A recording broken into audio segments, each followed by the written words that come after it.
কি গো গিন্নি, এত বেলা হয়ে গেল, এখনো রান্না বসাওনি?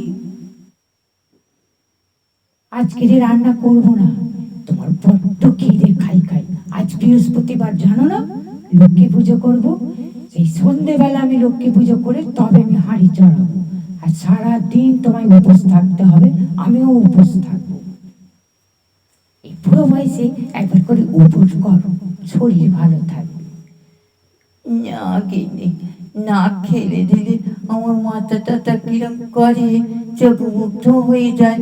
আমি সেই সারাদিন সেই সন্ধ্যেবেলা খাবো, সারাদিন উপোস। আজকে বৃহস্পতিবার উপোস করতে হবে না? সারাদিন সংসারের মঙ্গলের জন্য লোক কত কিছু করছে, আর তুমি সারাদিন উপোস করে থাকতে পারবে না? কি যে বলো গিন্নি। আমি একটু বাজারের দিকে যাচ্ছি, একটু পুজোর ফল টল আনতে। আর আজকে এখন রান্না বান্না হবে না, সেই সন্ধ্যেবেলা হবে।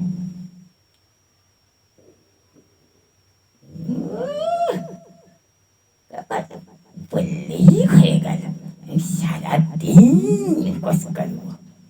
সারা কি করবার জায়গা পাই, খিদে পেলে শরীরটা আমার হালবাল করে, কিরকম হয়ে যায় বুড়ো বয়সে। আমাকে এখন উপোস করতে হয়, সারা কি করবে?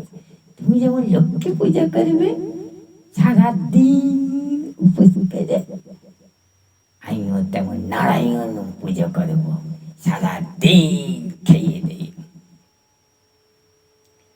ও গিন্নি তো আবার রান্না বান্না করবে না, ঠিক আছে।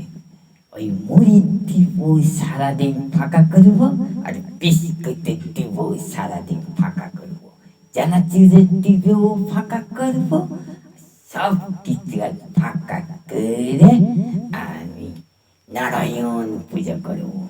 করো তুমি লক্ষ্মী পুজো সারাদিন উপোস করে, আমাকে খাওয়াই জব্দ করবে?